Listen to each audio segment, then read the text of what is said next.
నమస్తే. నేను doctor Chandini Chinta, IVF specialist in Eesha IVF fertility centre, Banjara Hills. Abortions అయ్యాక పొత్తి కడుపులో నొప్పి ఎందుకు రావచ్చు?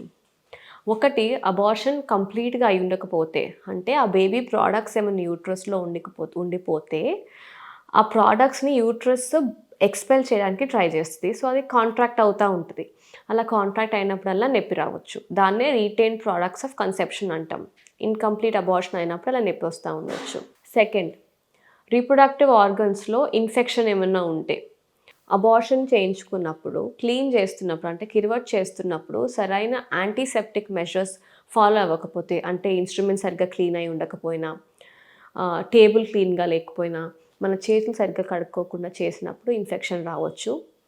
ప్లస్ అబార్షన్ యాజ్ సచ్ మన బ్లడ్ సప్లై అంతా పెరుగుద్ది కాబట్టి ఆ ఏరియాలో ఇన్ఫెక్షన్ ప్రోన్ అయ్యే ఛాన్స్ ఉంటది. సో, ఈ కారణాల మూలంగా ఇన్ఫెక్షన్ వచ్చినా, లేదా ప్రొడక్ట్స్ ఇంకా ఉండిపోయిన యూట్రస్‌లో పొత్తి కడుపులో నొప్పి వస్తా ఉండొచ్చు. థర్డ్, కొంతమందికి అబార్షన్స్‌తో సంబంధం లేకుండానే ఎండోమెట్రియోసిస్ ఆర్ ఎడినోమయోసిస్ అంటాము. ఇలా ఉన్నప్పుడు కూడా వాళ్ళకి కడుపు నొప్పి వస్తా ఉంటది. ఇవన్నీ మనకి రీప్రొడక్టివ్‌కి సంబంధించిన కారణాలు. కొంతమందికి యూరిన్ ఇన్ఫెక్షన్ ఉన్నప్పుడు, లేదా మోషన్‌లో ప్రాబ్లమ్ ఉన్నప్పుడు కూడా కడుపు నొప్పి వస్తా ఉండొచ్చు.